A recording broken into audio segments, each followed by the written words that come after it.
رباه عفوك إني من نور مدت يداي.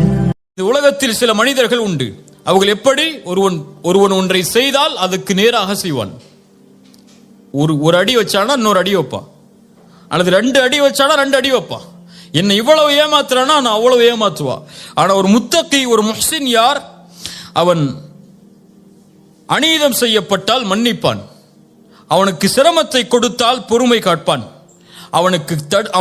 அவனுக்கு கொடுக்காமல் தடுத்து கொண்டால் அவன் கொடுப்பான், அவனை வெட்டி வாழ்ந்தால் சேர்த்து வாழ்வான்.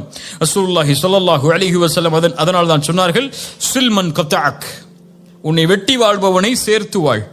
வஅதிமன் ஹரமக், உனக்கு தடுத்து கொண்டவனுக்கு நீ கொடு.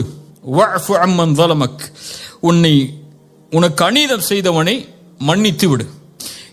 இன்னைக்கு நீங்க மன்னிங்க, அல்லாஹ் உங்களை மன்னிப்பான்லாம் சொல்லவே இல்லை.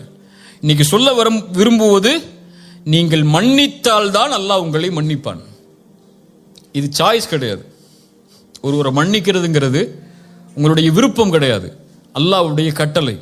அல்லாஹ்வுடைய கட்டளை எப்படி? நீங்கள் மன்னித்தால் அல்லாஹ் உங்களை மன்னிப்பான். ரசூலுல்லாஹி ஸல்லல்லாஹு அலைஹி வஸல்லம் சொன்னார், யக்ஃபிரு, நீங்கள் மன்னியுங்கள், அல்லாஹ் உங்களை மன்னிப்பான். நான் விரும்பினால் மன்னிப்பேன், விரும்பவில்லை என்றால் மன்னிக்க மாட்டேன் என்றால், இதே நிலையை அல்லாஹ் நாளை மறுமையில் எடுத்தால், இதே நிலையை மறுமையினாலே அல்லாஹ் எடுத்தால், அல்லது நான் அவன் எவ்வளவு செய்தானோ அதற்கு மாற்றாக செய்து மன்னிப்பேன் என்றால், இதே நிலையை அல்லாஹ் எடுத்தால் தாங்க மாட்டீங்க. அப்படியா இல்லையா? இப்ப நான் ஏன் மன்னிக்க வேண்டும் என்று நீங்க சொல்லிட்டாலே, நான்ங்கிற வார்த்தை மேல வந்துட்டாலே நீங்க என்ன நினைச்சுக்கிறீங்க? நான் மேல இருக்கிறேன், அவன் கீழே இருக்கிறான்னு நினைச்சுக்கிட்டீங்க. இப்ப நான் மேல இருக்கிறேன், நீங்க கீழே இருக்கிற நினைச்சுக்கிட்டீங்கன்னா உங்க மனசுல என்ன இருக்குது? பெருமை வந்துருச்சு. உன் மனசுல பெருமை வந்துருச்சுன்னா கடுகளவு வந்தாலும் சொர்க்கம் நுழைய முடியாது, நரகம் உனக்கு உரித்தாகும். இப்போ ஒரு மனிதனை மன்னிக்கும் போதுதான் நான் யார் என்பது எனக்கு தெரியும். எனக்கு அநீதம் இழைக்கப்படும் போதுதான் நான் யார் என்பது எனக்கு தெரியும். எனக்கு கெடுதல் நடக்கும் போதுதான் நான் யார் என்பது எனக்கு தெரியும். நான் நல்லவன் தான், நல்லதா நடந்தா நல்லவன். நான் கெட்டதை நடக்கும் போது நீ எப்படி நடந்துக்கிறங்கிறத பொறுத்து தான் நான் இருப்பேன்னா நீ நல்லவன் கிடையாது. இஸ்லாமிய மார்க்கத்துடைய அளவீடுகளை பொறுத்தவரை நீ எப்படி நடந்தாலும் என்னிடத்திலிருந்து நலவு மட்டும்தான் வெளிப்படும். இது முஹ்சினுடைய குணம். ரசூலுல்லாஹி ஸல்லல்லாஹு அலைஹி வஸல்லம் அவர்களுடைய மனைவியை பற்றி தவறான செய்தி பரப்பப்படுகிறது. யாருடைய மகள்? அபூபக்கர் சித்திக் ரலியல்லாஹு அன்ஹு அவர்களுடைய மகள் ஆயிஷா ரலியல்லாஹு அன்ஹா. இவ்வளவு பெரிய தூய்மையான ஒரு பெண்ணை பற்றிய செய்தி, அதுவும் இழிவான விபச்சார குற்றச்சாட்டோடு பரப்பப்படுகிறது. ஒரு உணர்வில் பார்ப்போம். என் சகோதரியை பற்றி ஒருவர் தவறான செய்தியை மக்களிடத்திலே பரப்புகிறார். இந்த நிலையில், அல்லது உங்களுடைய வீட்டில் இருக்கக்கூடிய ஒரு பெண்ணை பற்றிய தவறான செய்தியை ஊர் முழுக்க பரப்புகிறார். நீங்கள் யாரை விரும்பினீர்களோ அவர்களே பரப்புகிறார்கள் என்றால் நம்முடைய மனநிலை எப்படி இருக்கும்? எப்படி இருக்கும்? அவன் உயிரோடையே இந்த பூமியில இருக்கக்கூடாதுங்கிற அளவுக்கு நம்ம கோவம் வந்துடும். அப்படியா இல்லையா?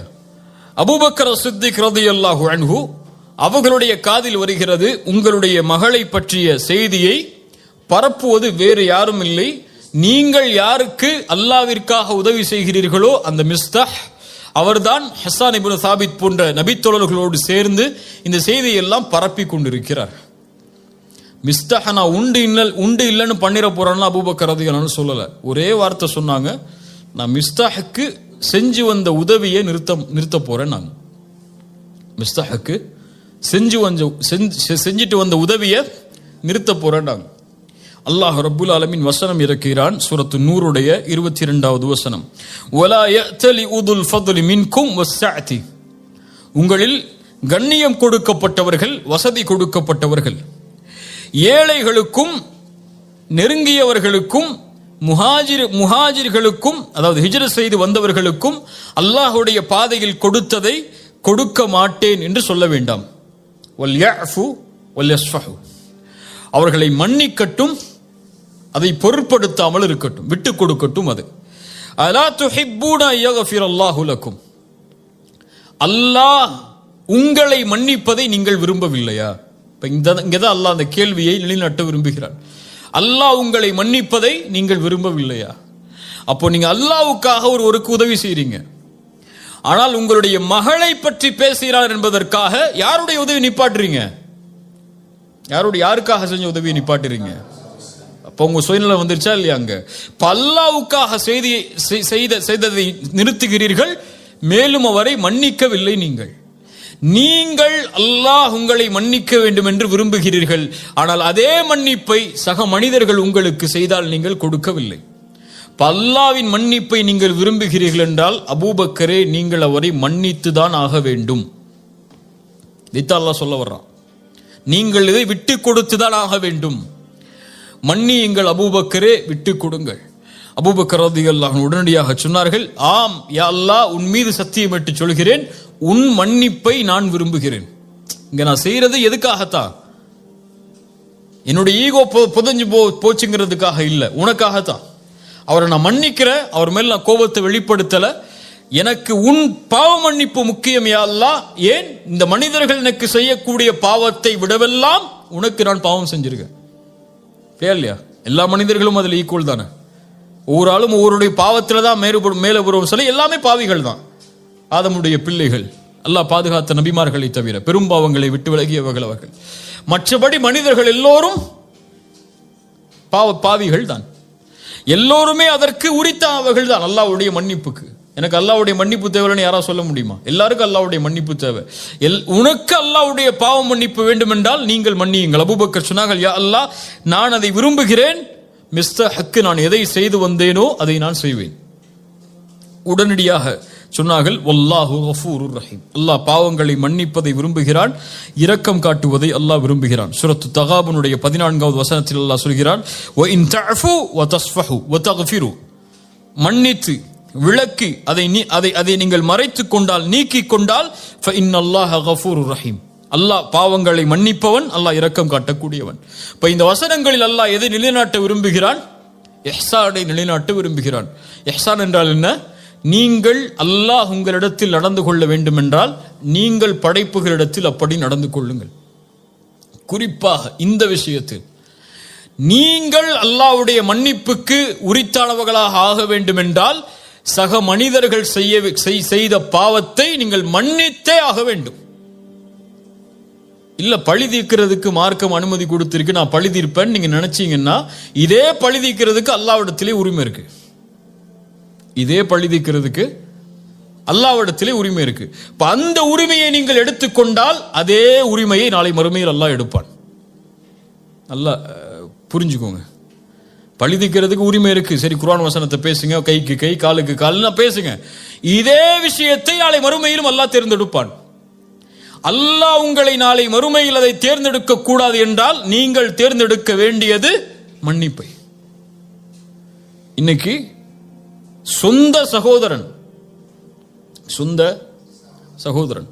தன்னோடு பிறந்து ஒரே வீட்டில் ஒரே படுக்கை அறையில் படுத்து ஒரே விதமான வளர்ப்பில் வளர்க்கப்பட்ட அத்துணை ஆண்டுகள் வளர்ந்த சகோதரர்கள் இன்று பேசுவதில்லை. ஏன் பேசுறதில்லை? அவங்க மனைவி இவங்க மனைவியை பற்றி சொல்லியிருப்பாங்க, இவங்க அவங்க மனைவியை பற்றி சொல்லியிருப்பாங்க. அதனால என்ன ஆகும்? ரெண்டு பேரும் அவன் எப்படி பேசலாம், அவங்க எப்படி பேசலாம், இதுதான் பிரச்சனைங்க. ஒரு சாதாரண விஷயத்துக்கு நடக்கக்கூடிய பிரச்சனை. என்ன ஈகோ வந்துடும் அவருக்கு? ஏன் மனைவியை பத்தி அவர் எப்படி பேசலாம், அவர் மனைவியை பத்தி நான் எப்படி பேசலாம். இது ஒரு எக்ஸாம்பிளுக்காக சொல்றேன். இன்னும் எவ்வளவு விஷயங்கள் இருக்கு. அல்லது காசுடைய விஷயமாக இருக்கலாம், அல்லது அப்பாவுடைய சொத்துல அவர் எப்படி கூட எடுத்துக்கிட்டார், நான் எப்படி கம்மியா எடுத்துக்கிறேன், அல்லது ஏன் சொத்தை அவர் எடுத்துக்கிட்டாரு. இப்படி இந்த உலகத்துடைய பொருளாதார விஷயமாக இருக்கலாம். இந்த பொருளாதாரமும் இந்த வார்த்தைகளும் இந்த சண்டையும் எதை முடிவெடுக்கிறது? உன் சொர்க்கத்தை முடிவெடுக்கிறது, உன் நரகத்தை முடிவெடுக்கிறது. உன் மனைவிக்காக உன் குடும்பத்தை பகைத்தால், உன் காசுக்காக உன் சகோதரன் நீ பகைத்தால், உன் காசும் உன் மனைவியும் உனக்கு நரகம். இப்படியா இல்லையா? சொர்க்கமாக நீ மாற வேண்டும் என்றால் இந்த உலகத்தில் உனக்கு என்ன தீமை உனக்கு நடந்தால், உனக்கு கொடுக்கப்பட்டால், உன்னை பற்றி பேசப்பட்டிருந்தால், உன் மானம் அங்கே பாதிக்கப்பட்டிருந்தால், உன்னுடைய சொத்து சூறையாடப்பட்டிருந்தால், இது அனைத்தும் தரைமட்டமாக்கப்பட வேண்டும் மன்னிப்பு என்ற வார்த்தையால். அந்த வார்த்தையை நீ கொடுத்தால்தான் அந்த தன்மையில் நீ வாழ்ந்தால்தான் அல்லாஹ் இந்த தன்மையை எடுத்துக்கொள்வான். ரசூலுல்லாஹி ஸல்லல்லாஹு அலைஹி வஸல்லம் அவர்களுடைய காலத்தில் நடந்த நிகழ்வை பாருங்கள். அபூதர் அல் கிஃபாரி ரலியல்லாஹு அன்ஹு. அபூதர் அல் கிஃபாரி அரபி, அதுவும் குறைஷி குலத்தை நெருக்கமான அரபி. அரபு என்ற ஒரு அந்த இனப்பற்றிலேயே வளர்ந்தவர்கள். சரியா? ஒரு சபையில் ஆலோசனை நடக்கிறது. அபூதர் அல் கிஃபாரி ஒரு கருத்தை வைக்கிறார். பிலால் இப்னு ரபாஹ் யார்? அடிமையான ஒரு கருப்பு நிறத்து ஒரு அடிமையவர். பிலால் இப்னு ரபாஹ் எழுந்து சொன்னார்கள், அபூதரே, இந்த கருத்தில் நான் மாறுபடுகிறேன். இப்னு சௌதா, கருப்பியின் மகனே, உட்கார் என்றார்கள். அங்க ஒரு தன்மை மேலோங்கிருச்சு. அந்த இனவெறிங்கிற ஒரு தன்மை மேல வந்துருச்சு. கருப்பியின் மகனே என்று சொன்னவுடன் பிலால் அவர்களுக்கு ஏன் அவங்க அதை விட்டு வெளியே வரணும்னு தான் இஸ்லாமுக்கே வந்திருக்காங்க. அந்த கருப்பினத்தை விட்டு வெளியே வந்து மதிக்கப்படணுங்கிறதுக்காக தான் இஸ்லாமியை தேடி வந்திருக்கிறாங்க. இப்போ அதுவே மறுக்கப்படும் போது பிலால் அவர்கள் மனம் துவண்டு விடுகிறார்கள். உடனடியாக பகை பார்த்துக்கலான்லாம் போகல. இந்த பிரச்சனை தீர்க்கப்படணும். நல்ல தன்மையை கவனிங்க. அந்த பிரச்சனை தீர்க்கப்படணும். 2 பேருக்குள்ள பகைமை உருவாயிடுச்சு. அவங்களால முகம் கொடுத்து பேச முடியல. அதுக்கப்புறம் அந்த முகம் கொடுத்து பேசுறதுக்கு யாராவது வேணும். யார்கிட்ட போக முடியும்? ரசூலுல்லாஹ்ட்ட போறாங்க. ரசூலுல்லாஹ்ட்ட போன உடனே நிகழ்வு சொல்றாங்க. அபூதர் அல் கிஃபாரியை கூட்டுவாங்க. ரசூலுல்லாஹ் கூட்டு வந்து சட்டையை பிடிச்சாங்க. அபூதர், பிலால் அவர்களுடைய தாயை பற்றி நீ பேசினாயா? நீ ஜாஹிலியத் அறியாமை கால மக்கள் எதில் இருக்கிறார்களோ அதில் தான் இன்னும் இருக்கிறாய் என்றார்கள். ரசூலுல்லாஹ் சொன்ன உடனே அவங்களுக்கு பட்டுடுச்சு. தப்பு பண்ணிட்டோம். சரியா? தப்பு பண்ணிட்டோம். பெரிய தப்பு பண்ணிட்டோம். நம்மளை மேன்மையா நினைச்சிட்டோம், ஒருத்தரை கீழே நினைச்சிட்டோம். உடனடியாக மதீனாவில் அன்சாரிகள் எல்லோரும் நிற்கக்கூடிய சூழ்நிலை. மதீனாவுடைய இடம் எல்லாரும் பார்க்கறாங்க. எல்லாரும் பார்க்கட்டும் என்று பிலால் அவர்களுக்கு முன்னால் படுத்து சொன்னாங்க, பிலாலே, என் மீது ஏறு. நீ என் மீது ஏறி இந்த மக்களுக்கு நிரூபித்து விடு, நீதான் என்னை விட மேன்மையானவன் என்று. அது நடக்கும் வரை இந்த இடத்திலிருந்து நான் எழுந்திருக்க மாட்டேன் என்று படுத்துக் கொள்கிறார்கள். உடனடியாக பிலால் அவர்கள் எடுத்து அவர்களை கைப்பிடித்து தூக்கி கட்டி அடைத்தார்கள். அவங்களுக்கும் பழி தீர்க்கணுங்கிற நோக்கம் இல்லை. அவங்க தவற உணர்ந்துட்டாங்க. 2 பேரும் சகோதரர்களா மறுபடியும் வாழணுங்கிறதுக்காகத்தான் ரசூலுல்லாஹ்ட்டே அவங்க போனாங்க. இல்ல மறைச்சு அந்த பகையை வேற வகையில வெளிப்படுத்தி இருக்கலாம். ரசூலுல்லாஹி ஸல்லல்லாஹு அலைஹி வஸல்லமுடைய வாழ்க்கையில அவர்களுக்கு பகையாக இருந்த, அவர்களுக்கு எதிரிகளாக வாழ்ந்த மக்காவாசிகளிடத்தில் அவர்கள் நடந்து கொண்ட முறை, தன்னுடைய சாட்சா ஹம்சாவுடைய ஈரக்குலையை கடித்து துப்பிய பெண். ஹம்சாவுடைய இழப்பு ரசூலுடைய வாழ்வில் ரலியல்லாஹு அன்ஹு மிகப்பெரிய இழப்பு. அவங்களுக்கு ரசூலுல்லாஹி ஸல்லல்லாஹு அலைஹி வஸல்லம் ஜனாசா தொழுகை நடத்தின மாதிரி அழுதுகிட்டே வேற யாருக்கும் ஜனாசா தொழுகை நடத்தல. அவ்வளவு தக்பீர்களை சொல்லி தொழுகை நடத்தி கொண்டே இருந்தார்கள். அந்த பிரிவு ரசூலுல்லாஹ்வால ஏத்துக்க முடியல. அதுவும் கொடூரமான கொலை செய்யப்பட்டு தன் சாட்சா இறந்தது அவங்களால அங்கீகரிக்கவே முடியல. மக்காவுடைய வெற்றி, 10,000 நபித்தோழர்கள், ஒரு பெரிய படை கையில் இருக்கு, மிகப்பெரிய சக்தியுடைய படை. மக்காவாசிகள் கொஞ்சம் பேர் உள்ள நுழைஞ்சா மக்காவை காலி பண்ணிடலாம், அவ்வளவு பெரிய சக்தி இருக்கு. உள்ள போறாங்க மக்காவுக்குள்ள. எல்லாரும் சொல்றாங்க, இன்னைக்கு ரசூலுல்லாஹ் எப்படி நடந்து கொள்ள போறாங்கன்னு பாருங்கன்னு அழைச்சாங்க எல்லா மக்காவாசிகளையும். யா மஅஷர குரைஷ் மா ததுன்னூன அன்னி ஃபாயிலும் பிக்கும், எப்படி நான் நடந்து கொள்வேன் என்று நினைக்கிறீர்கள்? மக்காவாசிகள் சொன்னார்கள், ஹைரன் அஹுன் கரீம் வபுனு அஹின் கரீம், கண்ணியமிக்க சகோதரனின் மகன், கண்ணியமிக்க சகோதரனின் மகன் நீங்கள். சொன்னார்கள், என் சகோதரன் யூசுப் என்ன வார்த்தையை சொன்னாரோ அதே வார்த்தையை சொல்கிறேன். லா தஸ்ரீப அலைக்குமுல் யௌம் யக்ஃபிருல்லாஹு லக்கும், உங்கள் மீது நான் பழி தீர்க்க மாட்டேன், உங்கள் எல்லோரையும் மன்னித்து விடுகிறேன் என்று ரசூலுல்லாஹி ஸல்லல்லாஹு அலைஹி வஸல்லம் சொன்னார்கள். இத்ஹபு அன்துமுத் துலகா ஃபஅன்துமுத் துலகா, நீங்கள் எல்லோரும் விடுதலை செய்யப்படுகிறீர்கள். ரசூலை விடவா நாம் மேன்மையானவர்கள்? ரசூலுக்கு ஒருவர் செய்த பாவத்தை விடவா என் சகோதரன், என் குழந்தை? இன்னைக்கு எவ்வளோ பிரச்சனைகள் இருக்கு சமூகத்தில், அப்படியா இல்லையா? பள்ளிவாசல் தலைவருக்கு இடையில சண்டை நடக்கும், யார் தலைவருங்கிற போஸ்ட்டுக்கு. அல்லது அங்கே மஷூரா நடந்துட்டு இருக்கிறோம், ஒரு ஏதாவது சொல்லிடுவார், ஏதாவது சொல்லிடுவார், அவ்வளோதான். அந்த பள்ளிவாசல் விஷயமே எங்கே போய் நிற்கும்? கோர்ட்டில் நிற்கும். அப்படியா இல்லையா? அல்லது தான் கல்யாணம் பண்ண சொன்ன பிள்ளைய தான் பையன் கல்யாணம் பண்ணலங்கிறதுக்காக எத்தனையோ வருஷம் பேசாமல் இருக்கக்கூடிய பெற்றோர்கள் இருக்காங்க. புரியுதா? இன்னும் இந்த சமூகத்தில் இருக்கக்கூடிய இந்த மாதிரி விஷயங்கள்லாம் எடுத்தீங்கன்னா சாதாரண விஷயத்துக்காக இருக்கும், ஒண்ணுமே இல்லாத விஷயத்துக்காக இருக்கும். எங்க அம்மா உங்க அம்மா என்னை பார்த்து இப்படி சொல்லிட்டாங்க, அதனால மௌத்து வரைக்கும் உங்க அம்மாட்ட பேச மாட்டேன். ஒய்ஃபுடைய சபதம். அதே சபதம் மாமியார்கிட்ட,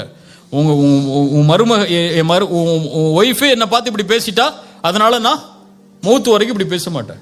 எப்படி எடுத்துக்கிட்டேன்னு வச்சீங்கன்னா, இந்த சமூகத்தில் ஒவ்வொரு குடும்பத்திலையும் ஒவ்வொரு வீட்லையும் நுழைஞ்சு பார்த்தீங்கன்னா இந்த மாதிரி சண்டை 1000 லட்சம் இருக்கும். எல்லா வீட்லையும் இருக்கும், எங்க வீட்டிலே இருக்கும், உங்க வீட்டிலே இருக்கும். இப்போ இதெல்லாம் இருக்குது. சரி, இப்போ என்ன முடிவு? இப்போ அல்லாஹுவை ஏற்றுக்கொண்ட முஸ்லிம்கள் நாங்கள் என்றால், அல்லாஹ்வுடைய நம்பிக்கையில் வாழக்கூடிய முஸ்லிம்கள் நாங்கள் என்றால், எங்களுடைய பாவங்களை நாங்கள் தொழுகையை விட்டதை, நாங்கள் தவறான காட்சிகளை பார்த்ததை, நாங்கள் தவறான செயல்பாடுகள் செய்ததை, இப்படி நாங்கள் அல்லாஹ்வுக்கு செய்த பாவங்களை அல்லாஹ் எங்களுக்கு மன்னிக்கணும்னா நாங்கள் இவங்களை மன்னிச்சுதான் ஆகணும். மன்னிச்சுதான் ஆகணும்னா சரி மன்னிச்சிட்டேன் போ, இனிமே என் கண்ணில் முழிக்காதுன்னு சொல்றது இல்லை.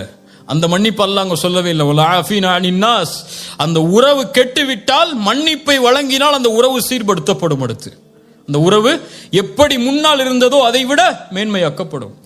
இல்லை இல்லை அவர் செஞ்ச பாவம் பெரிய கோடிங்க, என் கோடியை கை வச்சிட்டாருங்க அவரு, அல்லது என் சொத்துல கை வச்சிட்டாருங்க அவர் செஞ்ச பாவத்தை மன்னிக்கவே முடியாதுங்க அப்படிங்கிற விஷயம்லாம் உலகத்தில் எதுவுமே கிடையாது. ஏன்னா இந்த உலகத்தில் எதுவுமே உனக்குள்ளது இல்லை கை வைக்கிறதுக்கோ அல்லது அவர் உன்னுடைய விஷயத்தை பங்கப்படுத்துறதுக்கோ. நீ அந்த ஸ்டாண்ட் எடுக்கிறியா, எடுத்துக்கோ, பிரச்சனையே இல்லை, எடுத்துக்கோ. உனக்கு உன்னுடைய இது எக்ஸப்ஷனுங்க, இதெல்லாம் மன்னிக்க முடியாது, மன்னிச்சிட்டா அவர் வேற வழியில போயிடுவோம். இப்படிலாம் நீங்க என்னென்ன எக்ஸப்ஷனா சொல்லிக்கோங்க. இதே எக்ஸப்ஷனை நாளைக்கு மறுமையில பார்ப்பீங்க. இந்த செயல் இருந்தால் இதே செயலோடு அல்லாஹ் நாளை மறுமையில் உங்களிடத்தில் நடந்து கொள்வான். இதைத்தான் இஸ்லாம் இஹ்சானாக எமக்கு கற்றுக் கொடுக்கிறது. ரசூலுல்லாஹி ஸல்லல்லாஹு அலைஹி வஸல்லமுடைய மனைவியுடைய செயலை பாருங்கள். சஃபியா ரலியல்லாஹு அன்ஹா, இவர்கள் யார்? சஃபியா யார்? எந்த குலத்து பெண் அவர்கள்? யூத பெண். சத்தமா சொல்லுங்க, யூத பெண். சஃபியா ரலியல்லாஹு அன்ஹா அவங்கள பத்தி உமர் ரலியல்லாஹு அன்ஹு அவங்களோட வேலை பார்க்கக்கூடியவங்க ஒரு கம்ப்ளைண்ட்டை கொண்டு போறாங்க. சஃபியா ரலியல்லாஹு அன்ஹா ரசூலுல்லாஹ்வுடைய மரணத்துக்கு பிறகு அவங்களுடைய யூத குடும்பத்தோடு நெருக்கத்தோடு நடந்து கொள்கிறார்கள். இதை பத்தி விசாரிங்கிறாங்க. இது நம்மள்ட்ட சொல்லப்பட்டா நம்மளால யாராவது நம்மளை பத்தி, நம்ம கூட இருக்கவங்களை பத்தி யாராவது நம்மள்ட்ட சொல்லிட்டா அப்படியா சரி நான் பாத்துக்கிறேன் அப்படின்னு சொல்லி மனசுல வச்சுப்போம். உமர் ரலியல்லாஹு அன்ஹு உடனே கூப்பிட்டாங்க அவங்கள. யாரா இருந்தாலும் வாங்கன்ட்டாங்க. ஒரு கம்ப்ளைண்ட் வந்திருக்கு, முன்னாடி வாங்க. சஃபியா, இவர்கள் சொல்வது உண்மையா?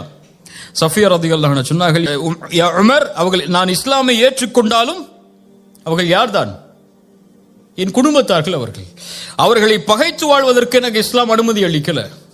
அவர்களை நெருக்கமாகத்தான் நான் வாழ முடியும், அவங்களோடு பேசி பழகிதான் என்னால இருக்க முடியும். அவர்கள் வேறு மதத்தை சார்ந்தவர்கள் என்பதால் இஸ்லாம் எனக்கு அந்த உறவை துண்டிக்க சொல்லவில்லை. நான் இருப்பதில் எந்த தவறும் இல்லை. அல்லாஹ்வுடைய மார்க்கம் எந்த அளவோடு நடந்து கொள்ள சொல்கிறதோ அந்த அளவோடு தான் நடந்து கொள்கிறேன். உமர் ரலியல்லாஹு அன்ஹு அனுப்பிடுறாங்க. நம்மள அதான் என்ன செஞ்சிருப்போம்? நம்மளோட இருக்கக்கூடியவர் நம்மளை பத்தி ஒருத்தட்ட போய் பேசிட்டாரு, இடத்த காலி பண்ணிட்டே இல்லைன்னு சொல்லியிருப்போமா இல்லையா? அதுவும் அவங்களுக்கு வேலை பார்க்கக்கூடிய அடிமை பெண், என்னன்னா நடந்துக்கலாம், அப்படியா இல்லையா? ஒரே வார்த்தையில் வந்து சொன்னாங்க, இத்ஹபி ஃபஅன்தி ஹுர்ரா லிவஜ்ஹில்லாஹ், அல்லாஹ்வுடைய முகத்துக்காக உன்னை நான் விடுதலை செய்கிறேன், சென்று விடுனாங்க. அந்த அடிமைத்தனத்தில் இருந்து அவர்களை விடுவித்தார்கள். வலா ஆஃபீனா அனின் நாஸ், அதான் அங்க செய்ய வேண்டிய ஒரு அடிமையை விடுதலை செய்தார்கள். ஏன்? அல்லாஹ்வுக்காக. நான் அவங்களை மன்னிக்கணும். அந்த மன்னிப்புக்கு என்ன கொடுக்க முடியும்? அதுதான் நமக்கு செஞ்ச பாவத்துக்கு நம்ம கொடுக்கக்கூடிய மிகப்பெரிய தண்டனை. மன்னிப்பு தான் தண்டனையை தவிர வீரத்தை காட்டுறது இல்லை தண்டனை, கோபத்தை காட்டுறது இல்லை தண்டனை. ஒருவர் உணர்ந்து கொள்ளணும் உங்களுக்கு செஞ்சதா அவரை மன்னிச்சு அவரோட சேர்ந்து வாழுங்க. எத்தனையோ குடும்ப உறவுகளில் தந்தை தாய், பிள்ளைகள் பெற்றோர்கள், மனைவி கணவன், கணவன் மனைவி, பிள்ளைகள், சகோதரர்கள், நண்பர்கள், அண்டை வீட்டார்கள் என எத்தனை உறவுகள் இந்த சமூகத்தில் சீர்குலைந்து வெறும் காசு என்பதற்காக, வெறும் ஈகோ என்பதற்காக, வெறும் வார்த்தை சொன்னதற்காக, அல்லது வெறும் உறவை ஏதோ சில வார்த்தைகளில் வர்ணித்ததற்காக, அல்லது தன்னை பற்றி பேசினான் என்பதற்காக, அல்லது தன்னை பற்றி தன் மானத்திற்கு பங்கம் விளைவிக்கக்கூடிய காரியத்தை செய்து விட்டான் என்பதற்காக உங்களுடைய பகையை நீங்கள் வைத்திருந்து அந்த பகையை வளர்த்து கொண்டு இருந்தால் ஒன்றை உணர்ந்து கொள்ளுங்கள், நீங்கள் ரசூலை விட மேன்மையானவர்கள் அல்ல, நீங்கள் அபூபக்கரை விட மேன்மையானவர்கள் அல்ல, நீங்கள் ஆயிஷாவை விட ரலியல்லாஹு அன்ஹா அவர்களை விட மேன்மையாளர்கள் அல்ல. அவர்களே தங்களுடைய மானத்தில் தங்களுடைய விஷயத்தில் பங்கம் இழைக்கப்பட்டாலும் மன்னித்திருக்கிறார்கள் என்றால் அவர்களும் அல்லாஹ்வுடைய மன்னிப்பை தேடினார்கள். நானும் மன்னிப்பை தேடுகிறேன் என்றால் மன்னியுங்கள். மன்னிக்க மாட்டேன்னு பெருமை காட்டிட்டு உட்கார்ந்துருந்தீங்கன்னா, நான் பேச மாட்டேன், நான் அவன்கிட்ட சேர மாட்டேன், நான் அவனுக்கு ஃபோன் பண்ண மாட்டேன், அவன் பேசட்டும், அவன் பேசுறான் நான் பேசுறேன், அவன் எனக்கு நடந்து கூட நான் நடந்துக்கிறேன், அவன் என்கிட்ட சேர்த்து வரட்டும் நான் சேர்ந்து வாழ்ந்துக்கிறேன், இப்படின்னு பெருமை பேசிக்கிட்டே இருந்தீங்கன்னா இதே செயல்பாட்டை நாளை மறுமையில் அல்லாஹ்விடத்தில் எதிர்பார்ப்பீர்கள். அல்லாஹ் ரப்புல் ஆலமீன் இந்த தன்மையை செயல்படுத்துவதற்கு அல்லாஹ் எனக்கும் உங்களுக்கும் ஆற்றல் தருவானாக. இன்ஷா அல்லாஹ் உறுதியேற்கிறேன். நீங்களும் உறுதியேற்றி இந்த சபையிலிருந்து கலைந்து செல்லுங்கள்.